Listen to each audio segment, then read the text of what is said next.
But I do think any meaning or purpose life's going to have is going to come from service to others. I think it's just a happier way to travel through life. And so that's really my mindset.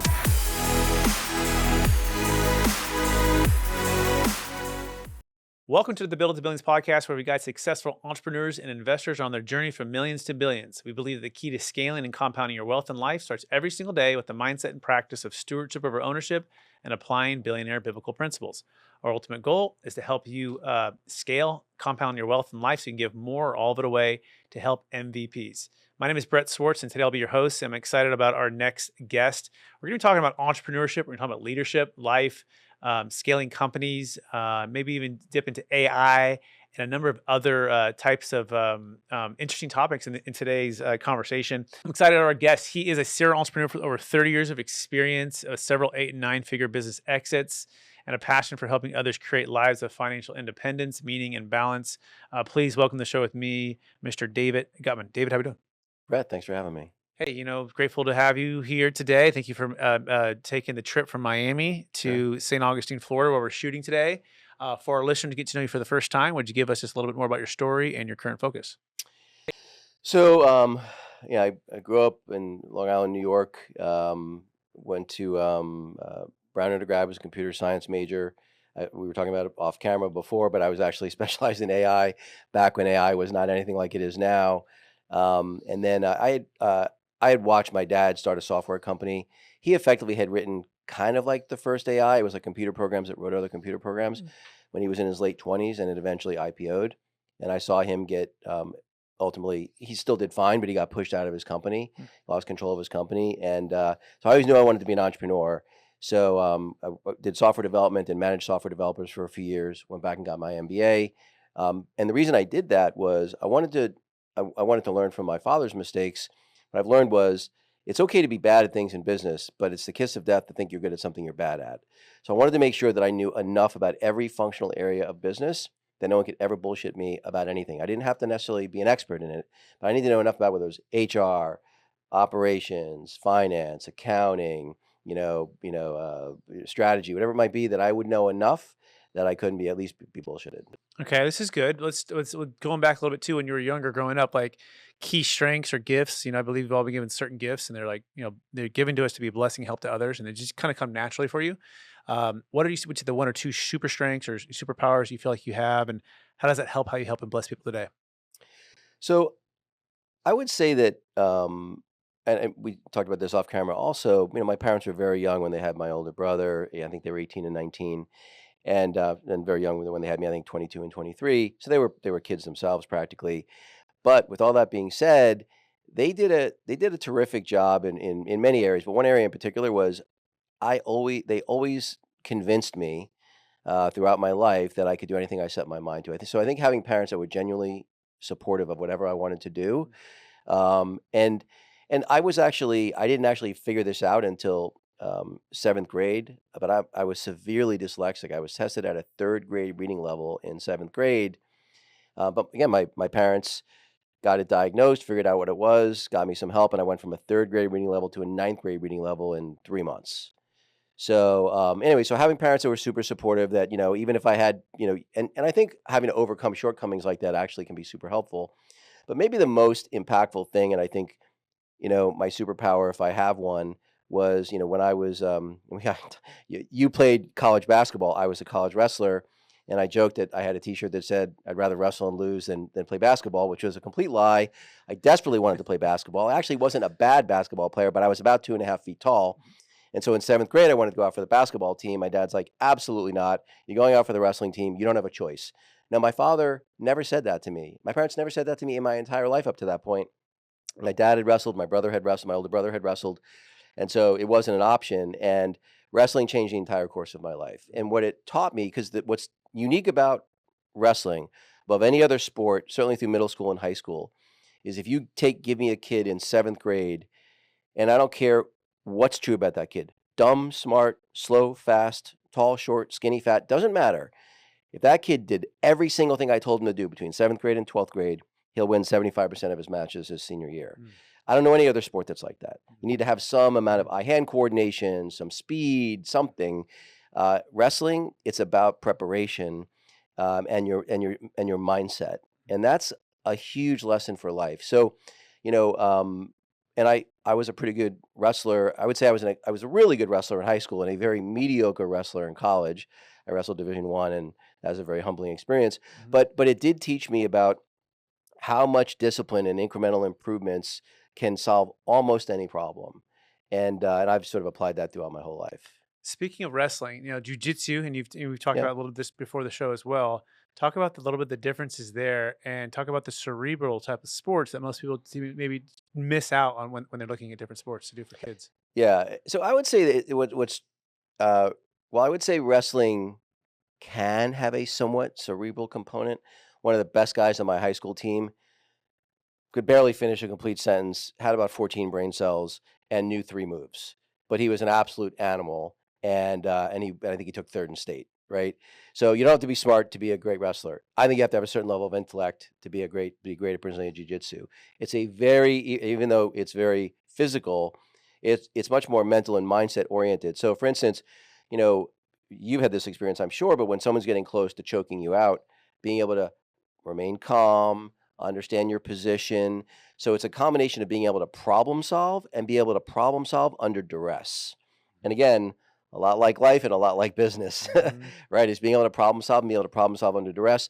And I would argue, and it's funny, years ago when I was doing a startup, one of my requirements was I wouldn't hire anyone until they did a workout with me. So I required every single person we hired to do at least one workout. I was doing CrossFit at I the time. absolutely love that. By the way, here's what I think about jujitsu on those things. So I think it's a grit factory, right? So for kids, I have my 5 kids are all in jujitsu. I'm in jujitsu, and I watched him go in there, and I knew right away it was the best thing for him because it's like I had a little grit meter, and I could see it every day getting like a 0.5% bigger. And I'm like, and they'd be pushed to their limits, but they'd be supported, and they do it in a way. At least the place that we go to, it's like it's encouraging. It's together, the community aspect of it, right? Hmm. Even just the humility of tapping out when knowing when to tap out, right? And then learning how to like you said, yeah, how to breathe, right? And how to one of the things I'm learning right now is if your head is off to the side one way or the other, you lose 60-70% of your strength in like your upper body, right? And I can't help but think about life and business and entrepreneurship, right? Where, if you're not centered in certain places, you're going to lose like 60-70% of your effectiveness, right? And so back to that point though, when you're under pressure and the things are happening, like how do you get back centered? So what's been your secret to make it so you stay centered, especially for big business decisions, entrepreneur decisions, leadership decisions? I mean, like I said, the having gone through the fire of, I mean, because the thing about wrestling, and I would argue any weight class oriented combat sport where you're having to cut weight. I mean, the combination. I mean, I wrestled. My walk around weight in college was 155, and I wrestled 134. So I was a big between 132 and 134 the whole season. So I'm cutting 22 pounds roughly a week from November through March, from the time I was 13 until the time I was 22. The amount of discipline, and at the same time that you're doing that, you're really, really, you know, harming yourself is really, Hmm. if you're being honest, Hmm. right? And you're not even drinking water sometimes, you're super dehydrated. It's not a good way. And at the same time, you're in a fight with somebody. Hmm. You're working out all the time. I'm cutting all this weight. I'm working out 5, 6 hours a day. So you go through that for 12, 13 years, something, something pops up at work, it doesn't seem like that big a deal. Right. I'll give you one example. So when I don't know if you know who Dan Gable is, but so he was a head coach. So he was a undefeated 3-time state champ, I think, in high school, 2-time, only lost once in college, 2-time national champ in college, gold medal winner in the Olympics. In fact, no one even scored a point on him. He then became the head coach at Iowa, and I think they had something like 140 All Americans, 15 national championships as a team, and some crazy number of individual national champs. Um, he had a wrestling camp back then, Hmm. and it was Dan Gable's Iowa Intensive Wrestling Camp. It was known as the most difficult camp in the country. You would go to jail for the things they did to us. And by the way, is that the gentleman who picked all these guys to the Olympics? Like they'd go there for seasons on end, and he'd make Olympians. Is that the same guy or different So guy? a bunch of his wrestlers like Okay. won medals in the Yeah. Olympics. He Okay. probably had at least 6 or 8 silver or gold medal. Okay. Like So Tom Brands won a yeah. gold medal, I Okay. believe, and some others. So yeah, a lot of So you went his. to these camps. So I went to his wrestling camp Okay. between my Okay. junior and senior year of high All school, right. and so I had childhood asthma, and anyway, they woke. We had 4 practices a day. They tortured us for 30. It was a 30-day camp. They tortured us, and like one kid was 5 minutes late for curfew. They had him chase a car for the whole night, and every time they honked the horn, he had to sprint. And they did that from like midnight until 6 a.m. Like I don't, anyway. So there was I so I they woke us up at 5 in the morning to run 25 miles just as a fifth extra practice Uh-huh. because the other 4 weren't going to be enough. And they said, you should be grateful that we're doing it at 5 in the morning when it's still dark out because it was in July, it'd be Uh-huh. really hot. Yeah. So we run the 25 miles. I come back and I'm really having trouble breathing. So I go to the infirmary. The doctor gives me a note that says no activity. So I give the note to the coach at the next practice, and he looks at it like he looks like I spit on him. He looks at the note and he's like, okay, you're gonna do 2,000 push-ups during practice. I'm like, huh? I'm like, last I checked, I thought push-ups were activity, but apparently not. So there's another kid who had his arm broken, from something the day before. He's in a cast, and he says to the kid, "You're going to count the push-ups. You're going to put your hand under his chest, and if his chest doesn't touch your hand, the push-up doesn't count. And if I see you count one push-up that didn't touch your hand, I'll break your other arm." I mean, it was insane. Anyway, so when you started the camp, they gave you 1,000 points. And you would lose points for everything. Like, you didn't run fast enough, you didn't wrestle hard enough, whatever. If you didn't have 750 points at the end of camp, you wouldn't, it's going to sound silly, but you wouldn't get this t-shirt that says, "I did it, Iowa Intensive Wrestling Camp with the year." This year was 1983. And there were kids that had like 740 points that were in tears, okay, that did not get this freaking t-shirt, right? T-shirt. So I have hung up on my wall, framed my T-shirt from this, and I look at it anytime I think I have something I think is going to be hard to do. Yeah. I just think about doing 2,000 push-ups in an hour and a half, which I thought there's no way I could do that, and I did it. I started doing sets of 50. By the time I was doing one at a time, that's all I could do, and I could barely move my arms for the next 2 days. But I did 2,000 push-ups when I never thought I could. One other thing, that one of the kids who went with me, we wrestled together both at high school and at Brown. Um, we did it together. He had his T-shirt too. Sadly, his older brother was a volunteer fireman and died in a fire. He put his T-shirt in his brother's coffin. Like that's how Wow. meaningful. I know it sounds No, silly, it but doesn't. No, but I anyway. mean, at But the end of so the day, it's mental, physical, emotional stress or duress that is something that's meaningful for you with others, right? That through sport, through wrestling, through jujitsu, football, probably even military, right? I mean, these are very high intense type of sports that are going to push you to the limits, right? I mean, I played football growing up. I think something similar, right? yeah. Jujitsu, part of why I love it is because I feel like it's it's all of the things, right? And it's all within like an hour, hour and a half. Like it's just the intensity of it all. It's a form of meditation, I believe, too, for the high performing entrepreneur. If you're not having that competition and that place to get out, it's tough to to maintain. I think that steadiness under pressure. So I think it's an important thing to have. Well, as an entrepreneur Yeah. yourself, I'm sure you can relate to this, which is the problem or the mistake that you make in business is almost never fatal. Occasionally, but very rarely. It's the under or overreaction to the mistake Mhm. or the problem that usually dooms the business. Mhm. And that's because Give us a breakdown like that because that makes sense. Like give me a breakdown and give us a way that you help to level yourself on under or overreaction. well, so I'm trying to think of a good example. So okay, so when I was this is probably about a year and a half ago, maybe almost 2 years ago now. I was starting as the new CEO, actually first CEO. There were a bunch of young kids that had started this foreign exchange prop trading company called Top Tier Trader, Mhm. and it's so these young guys have been running it. They'd gotten it to a decent place, but they knew they didn't quite have the skills to scale it, so they were bringing me in to help them scale the business. It's my very first day, and MetaQuotes that provided the trading platform that all of our customers use, or I should say 92% of our customers use to be precise, pulled our license the first day I started, and we lost 60% of our Mhm. business. So we went from doing, something like 12 million in revenue to like 4.5 million in revenue on a run rate basis in 30 minutes. Whoa. So, we had another trading platform. We were able to migrate some. That's why we retained the 40%. But it took me the next 6 months to get it back to where it was. Mm-hmm. And so, if I had panicked under that situation, Mm-hmm. um, it would have been game over. Mm-hmm. So it's like, okay, let's talk about all the things that we can do. What are the things we can control? What are the things that we can't control? Mm-hmm. Because I think one of the big mistakes people make is they focus often a lot of their attention on things they can't Mm-hmm. control. Like a competitor's response, as an example. Mm-hmm. People focus so much time and energy on what's our competitor going to do. Not that you shouldn't think about that at all, but the context in which you should think about it is, how are you going to flank what they might do or something like that. Mm-hmm. But being worried about someone, what they might or might not do, Right. just is wasted energy. And again, make the whole list of all the things that you can't control and Mm-hmm. put a line through all of them, and Right. then focus on all the things you can control, Mm-hmm. because those are the only ones that matter. Yeah, and I think going back to that list, right, and reminding yourself, hey, I can't control this, like, why? Because your mind is gonna and your emotions can naturally go back to those fears, right? Yep. And choosing faith over fear, and being able to say, all right, here's what we can control, here's what we can't control, and let's remind ourselves what we can't control. Let's focus on the control. Is that a fair summary?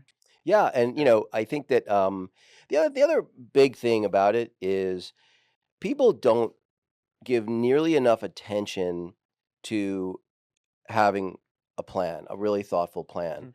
Hmm. Um, and I think that starts, and this always amazes me, how few businesses, like the business that when they brought me on a top tier, they were already doing 8 figures in revenue and they didn't have a budget.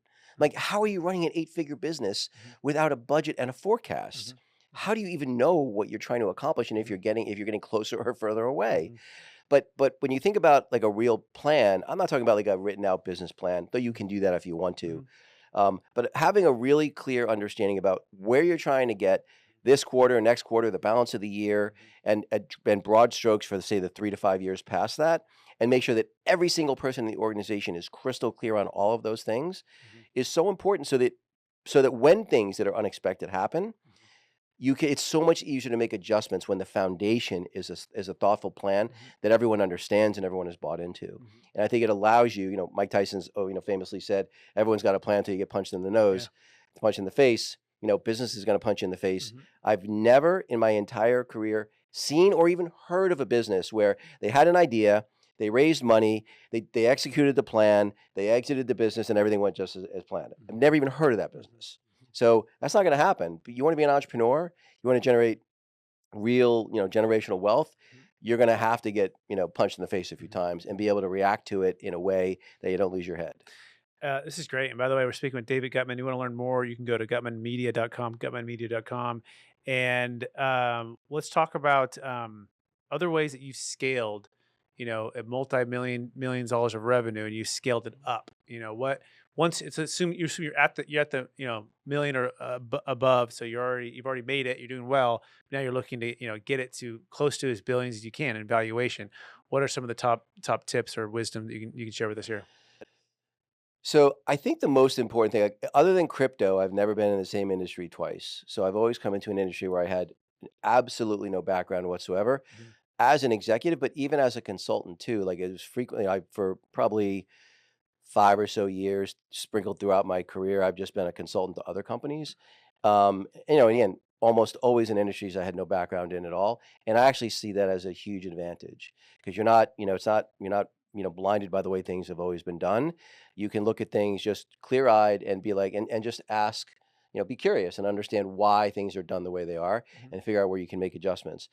Every business is a little bit different. I will say this, it is way easier to scale a business that has a lot of revenue and a lot of, profitability, so Mhm. you're not worried about capital. So I think it depends. If you have a business that's flush with capital, then it's important to understand kind of the business model aspects of the business and where things can be adjusted quickly when you don't have capital limitations. So, for instance, one of the companies I worked for, I was chief revenue officer at a company called CoinFlip. They're a crypto ATM company, and they were doing about roughly 75 million run rate in revenue, very profitable. And I was like, we were charging 6.5%. fee on transactions, and our two biggest competitors, because we were number two in the world, number one and number three, were charging 20 and 22%. I'm like, guys, we could double our rates and still be 50% cheaper than our two biggest competitors. Why are we not charging higher rates?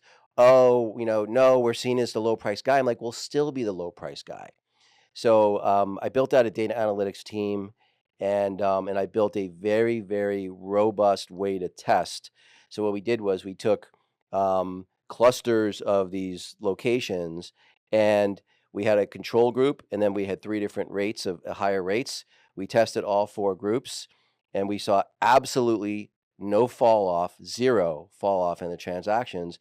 So we basically doubled rates and doubled revenue. So we went from 75 million in run rate to 150 million in run rate in 90 days.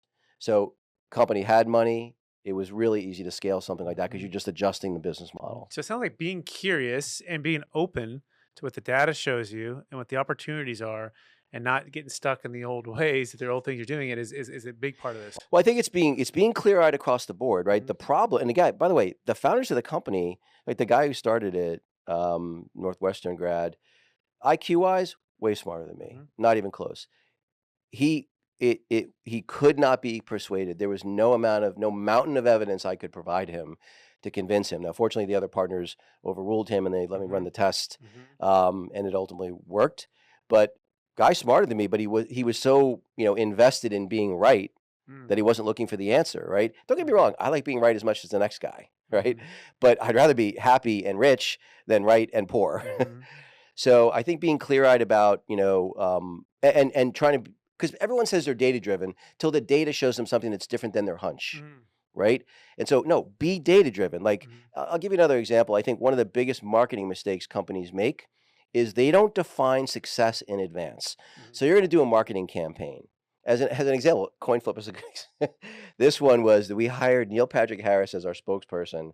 We just flushed $10 million. I knew this isn't going to work. And so we did brand awareness campaigns, and I think it was 5 markets, 3 of which we were gonna run TV advertising that Neil Patrick Harris was recording for us. And in 2 of the 3 and then we basically measured brand awareness before the commercials and after the commercials in all 5 cities, 2 that we weren't in and 3 that we were in. In 2 of the 3 where, we were spending all this money on TV advertising, our awareness went down and our competitors' awareness went up. And in one of the 2 that we weren't running the ads in, our awareness went up. So it was like Mhm.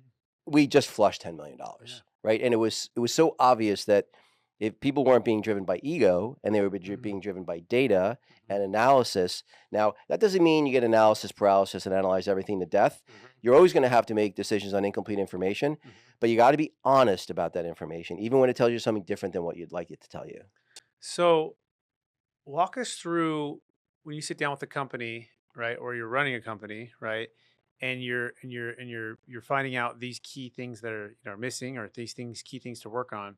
What and you're having these conversations to see if the founder is going to be humble enough to be willing to do this. Is he getting driven by his partners? What are some of the key ways to, I guess, either handle conflict or sensitive conversations that you found to be effective with leaders of companies and partners of companies? So look, I think persuasion is always super important, and I think earlier in my career I grossly underestimated how important persuasion was.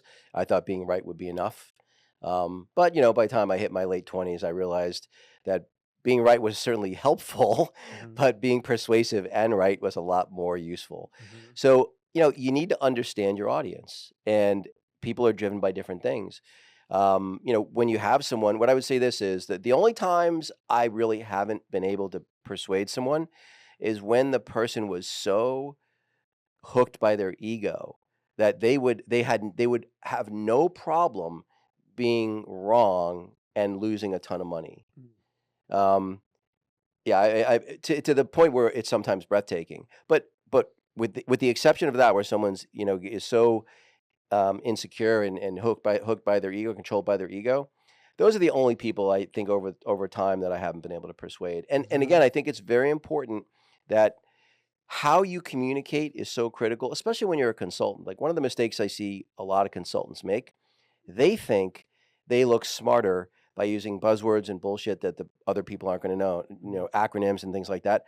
I do the opposite. Even when I'm using, acronyms that most people would know, like ROI for return on investment, or NPV for net present value, or whatever it might be, right? Every domain area has their own acronyms and stuff, right?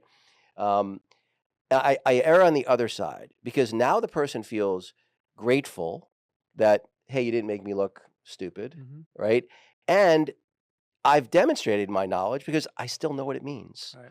right? And they know, without me having to know, that they didn't know it and I did. Mhm. So I'm able to demonstrate Mhm. my ability without making them feel smaller, and that's just going to make them so much more open to hearing whatever I have to say.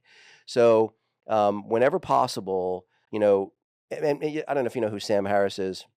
Really smart guy, always uses these, like, and I've got a pretty good vocabulary, and I'm looking up every fifth word. I'm like, what? Like, when there's two words you can use, one almost nobody knows, and the other one everybody knows. Use the word everybody knows Mhm. instead of trying to look smart. Just be smart. Yeah, I love it. Talking about persuasion, so secrets to persuasion, right? So what I'm thinking about, one of the most impactful books I've read recently, and more so the master class, is The Art of Negotiation. Chris Voss, Never Split the Difference, right? I love him. So he talks about labeling emotions, mirroring, right, and anchoring, and really it's the art of communication, right? And he says the art of negotiation. I think persuasion, negotiation, communication.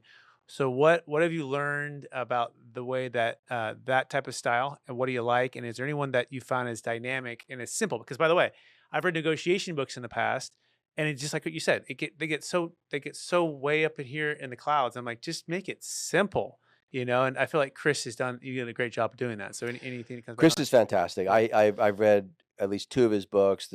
Don't Split the Difference is a Mhm. great book. And I've also watched a lot of his podcast. Yeah. I Yeah. think most of the podcasts he's been on, Hmm. and I've really enjoyed it. And I think his style is fantastic. Hmm. What he's basically doing, whether you're talking about neurolinguistic programming, again, Hmm. people say NLP, say Hmm. neurolinguistic programming, right? Yeah. Right. Don't say NLP. Right. Not everyone will know what that means. Um, anyway, whether you're using something more sophisticated like neurolinguistic programming, or more simplistic, mirroring or whatever it Hmm. might be. Ultimately, what you're trying to do is you're trying to build rapport. People want to do business, and let's use purchasing from someone. People buy from people they like and people they trust. Hmm. People date people they like, people they Hmm. trust. And so ultimately, you want to be likable and trustworthy. Hmm. And so you want to be persuasive, be likable and trustworthy. Hmm. Do everything humanly possible to be both of those things. Hmm. Be helpful.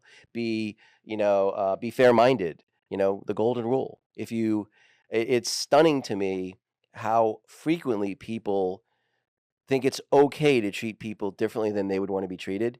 And I'm like, I just can't wrap my head around how you think that's a good long-term strategy. Hmm. And yet I see people do it all the time. Hmm. It's very frustrating. Absolutely. And the the one part I like about what Chris talks about, he says, mirror, and by mirroring, I used to think it was like, the either the body language or such, but it's more so like the last couple words someone just said, right? It's actually kind of what it is, the way Mhm. he defines it, and then labeling the emotions to help part of the brain relax to make sure that the other person knows that you heard what they just said, right? So using it sounds like, it feels like, it seems like, Mhm. and then what is the meaning, or what was the impactful thing that they were trying to communicate, what emotion, if you could attach an emotion to that.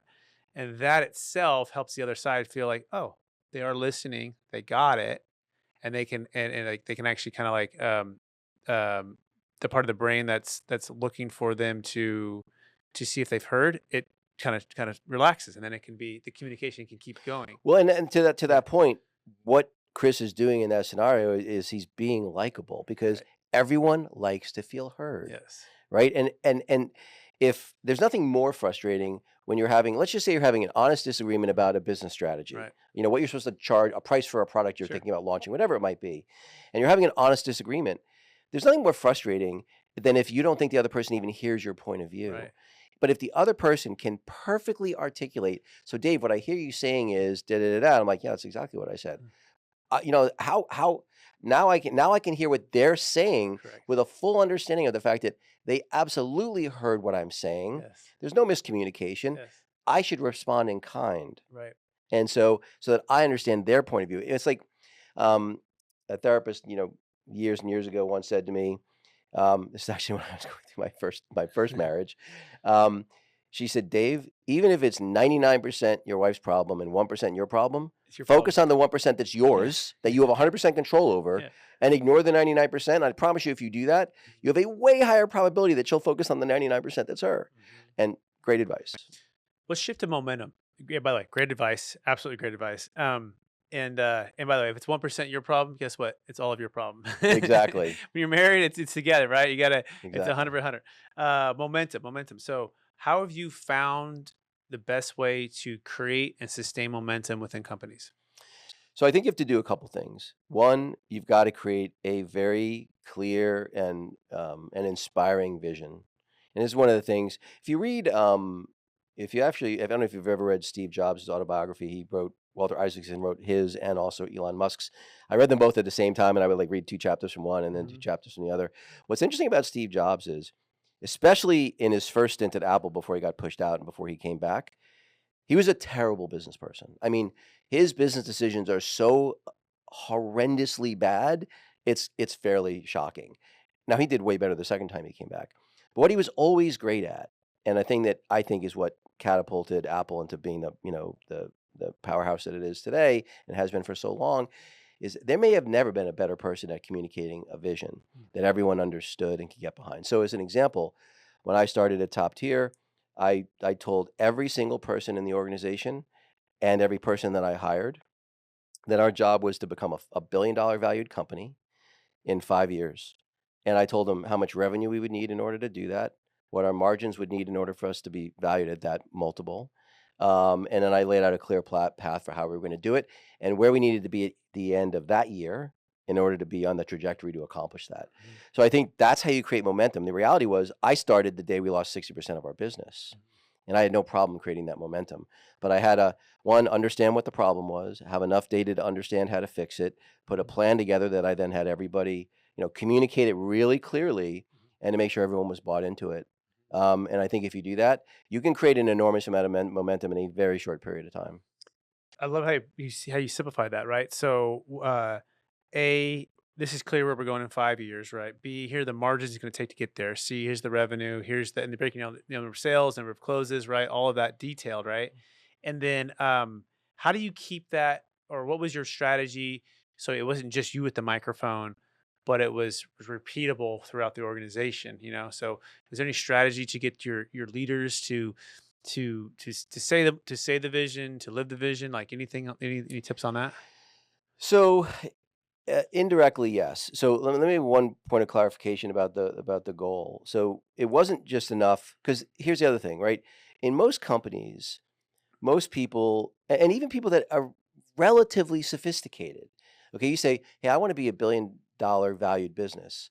Well, what kind of revenue or EBITDA multiple would you need to have? So, okay, I think you could sell for 4 times revenue, assuming your growth rate's above 45%, 45, 50%, and your margins are above, gross margins are above 50%. If those are all true, and you control your IP and you've got some tech you control, if all of those things are true, then you can get that 4 to 5 times revenue multiple. And oh, that means our revenue would have to be 200 million. Okay. Right now our revenue is 20 million. So, so how do we 10x that over 5 years? Right. And then so that they need to see that it's not just some bullshit thing, but Mhm. you've connected the dots. I make sure that, this is probably a little bit unorthodox, but every business that I run, every employee knows how to read a P&L. Mm. And I show the P&L to every single employee every single quarter. Mm. And then what I do is I show, hey, here was the budget. Here's what we said we were going to do. Mhm. Here's what we did. Where were we better? Where were we worse? So Mhm. when I'm saying here are the changes we need to make, Mhm. it's based on the shared vision of the Mhm. $1 billion Mm. exit. And the other thing I do is, again, whenever this is my decision, 100% of employees have equity in the business. Mm. 0.1% of $1 billion business is $1 million. $1 million is life changing for most people. Mhm. You can always, every employee can have 0.1% of a business, unless you have some crazy number of employees. If that's the goal of building $1 billion business. Mhm. To the question you asked, that I didn't exactly dodge, I'm coming back to, how do Mhm. I sort of get people to parrot the same things? Mhm. I think people, and I underestimated this early in my career about how important core values are to an organization. So what I've done at the last 3 or 4 companies that I've run is I've made sure we had a set of core values. I try to never have it be more than 4. And actually I have 2 sets of core values, one that are internal and when they're external. Mm. External core values are what we use to decide who we're going to partner with. Things related to externalities to the business, Mhm. right? The internal core values are how do we hire, how do we promote, how do we reward. Mhm. And so if you have more than four, no one's going to remember them.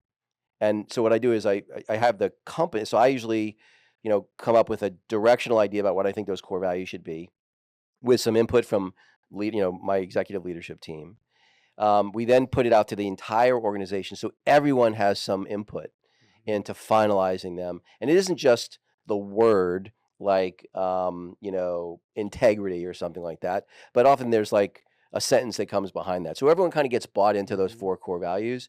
And then the other thing that I've done that, and this someone else had this idea and I've just stolen it and replicated it every company since, is I have an award for each of the four core values. Mm.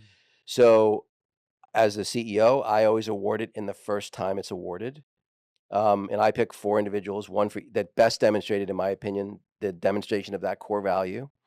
And then it's that person's responsibility over the next quarter to decide who they're going to Mm. award it to. Mhm. They're not allowed to award it to their boss. Mhm. And the strong preferences, they award it to someone outside of their functional area. Mhm. And so that gets the cross pollination of it. It has everyone Mhm. sort of remaining focused on those core values. Those are things that allow companies to scale, is because it helps keep everyone sort of locked into what we're going to do, how we're going to do it, how we're going to get there, that it's doable. And because when people see that it's not just some bullshit that leadership is saying that they don't believe in at all, it's Mhm. something that was broken down to them, explained to them in a way that a fifth grader could understand it and that they could get excited about. David, this is so good. Let's talk about your book, and then let's go into the lightning round. You ready?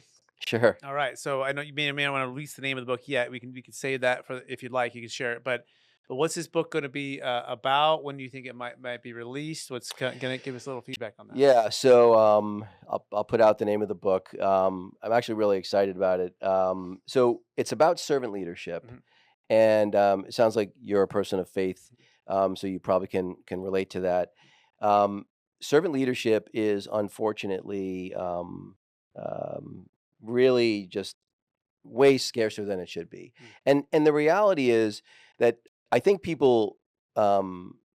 It'd be nice if it were true, though it's not, that the only successful leadership style was being a servant leader. The reality is, I know some successful leaders that are jerks.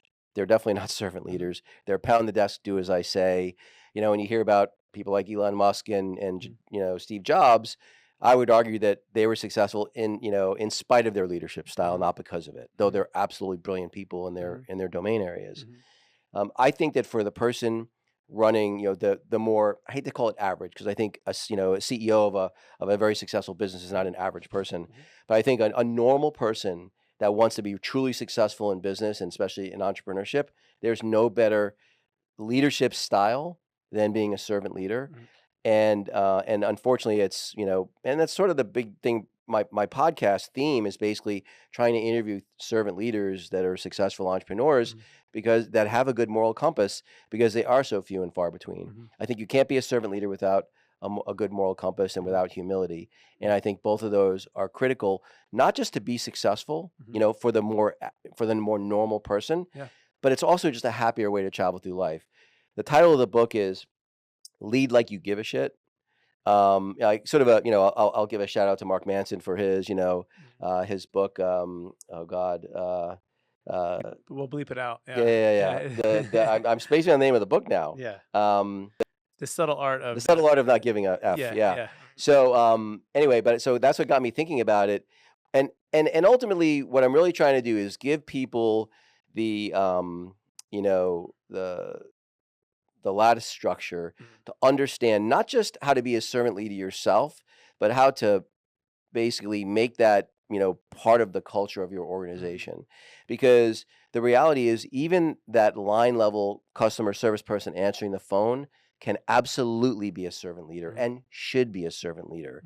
Mhm. I used to, and Elon Musk talks about this, and I've talked about this on some of my podcasts, where Elon Musk has said his single biggest mistake that he's made throughout his career, and he believes he will unfortunately continue to make occasionally, is hiring purely based on talent. And the reality is, give me someone who's humble, disciplined, who's got Mhm. heart, um, and let me teach them the skills, the reality is that person over time is gonna do way more for the organization, Right. not just because of what they do, but how they do it and how they work with everybody else. Fantastic. Can't wait for the book to come out. Look for that, everybody. When it does come out, we're gonna move to the lightning round. Ready? Sure. All right. Knowing what you know now, if you could go back to your 20-year-old self, what's the one gold nugget make sure to tell yourself to do? Get more sleep. Good question. I mean, a good answer to the first question. Second question: number one book that you recommended the most in the past year? The 48 Laws of Power by Robert Greene. I mentioned it on the other Mhm, quick thing we did before we mhm, run, mhm, started the podcast. There is no book that I wish I had read early in my career. I will give the caveat: people mistakenly think it's a how-to book, very Machiavellian, cutthroat. That's not it at all. That's not the intent at all. It's to understand how people, especially people in power, think, mhm, so you can avoid a lot of those traps and not become that mhm. monster. Yeah, perfect. Question number three: what are you most curious about right now? I would say the thing I'm spending the most time thinking about, it, in this order: AI number one and crypto number two. Mhm. I mean, I'm actually going to the Bitcoin 2025 conference next week in Vegas. Nice, Super nice. excited about that. Yeah. I was fairly 2015, somewhat early adopter, I guess, in Bitcoin. Mhm, I'm a Bitcoin maximalist. I think what Michael Saylor's doing at what used to be MicroStrategies, now Strategies, is brilliant. mhm, mhm, I think if he's basically like Michael Milken created junk bonds, he's created all these other financial instruments that here to before was like no one even thought about. mhm. So those are the two things I'm most curious about now. Know that, by the way, if you're looking to exit massive Bitcoin, I'm your guy, right? It's on my list. Okay, capital gains tax, which is plug here, right? If you have massive Bitcoin business, real estate, and you have huge capital gains taxes, you don't need to move to Puerto Rico. You can actually defer all the taxes. You go to capitalgainstaxsolutions.com, everybody, to get started today. You got to set up before you exit. We can help you buy Bitcoin, defer it, and go back and buy it again when it dips and keep working your way up. So even if you're a maximalist, like our good friend David here, you can have the best of both worlds, right? So don't get caught not selling when you want to sell. Defer the tax using our strategy. Go to capitalgainstaxsolutions.com. Okay, cool. That was a free plug. Yeah. Next question. Number one, way you're using ChatGPT, or I think you use Gronk is your one, right? Yeah, I'm using Grok. Although I use ChatGPT too. Mhm, I'm doing a lot of writing, right? mhm, So I'll give you one example. So I wrote, God, this is probably back 3, 4 years ago. Gladiator is one of my favorite movies, mhm, and there's some really wonderful leadership lessons in that. mhm, So I probably spent 25 or 30 hours writing a pretty good, article on 6 leadership lessons from the movie The Gladiator. And anyway, so felt pretty proud of that work. Anyway, so then I had the idea because my daughter turned me on to the TV show Ted Lasso, which I yeah, also really liked. yeah. Like, oh, I should write a similar article based on Ted Lasso. So I was about to. I actually had started to write it. And I stopped myself like one paragraph in, and I said, "Wait a second. Let me feed AI my Gladiator article and say, write me one about Ted Lasso, okay, in the same style as my Gladiator article."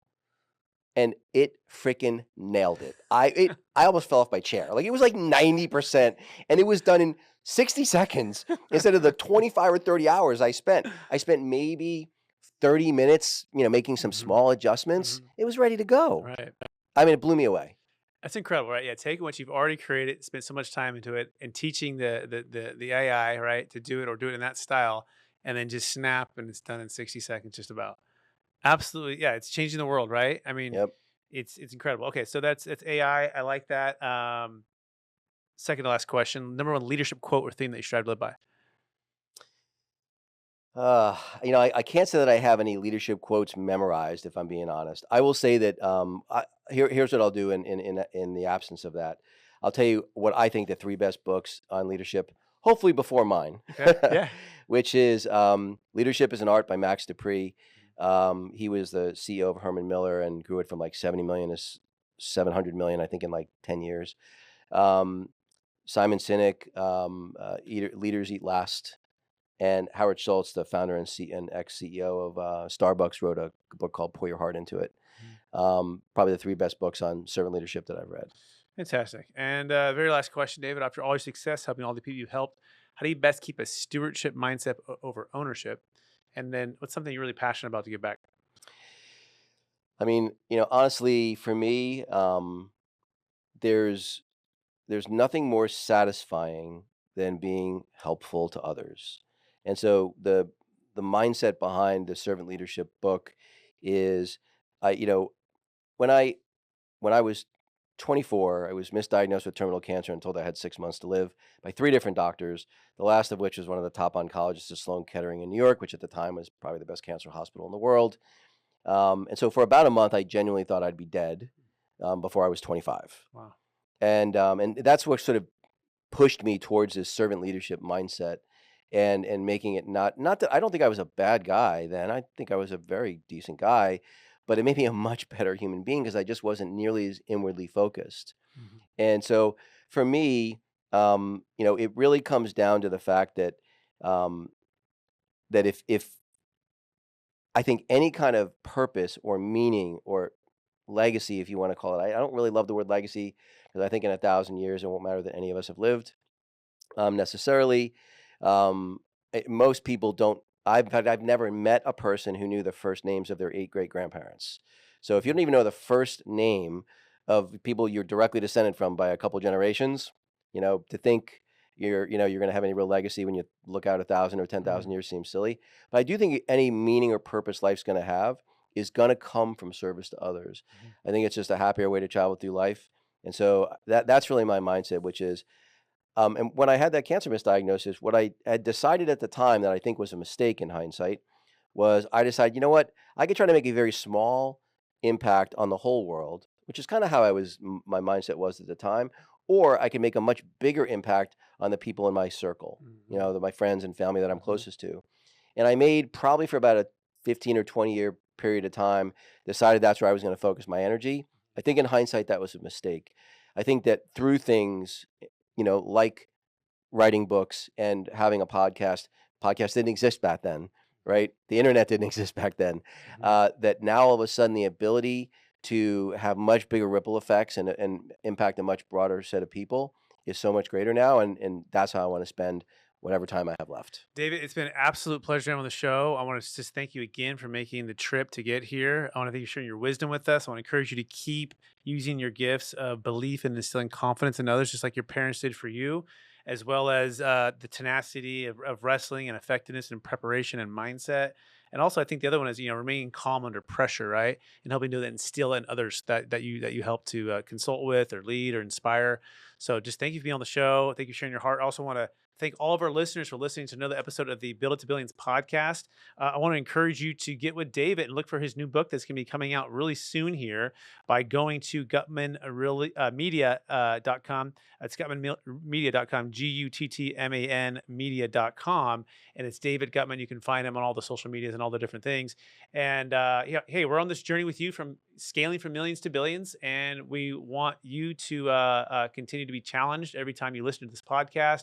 Please share it with somebody. We want you to be able to give more all of it away for yourself, for your family, for your community, for the things you believe in most. And David is a great inspiration for us today. Of course, if you have a big exit coming up in massive capital gains taxes, definitely go to capitalgainstaxsolutions.com to get started with that. Hey, appreciate you listening or watching, and we'll talk to you again real soon. Bye now.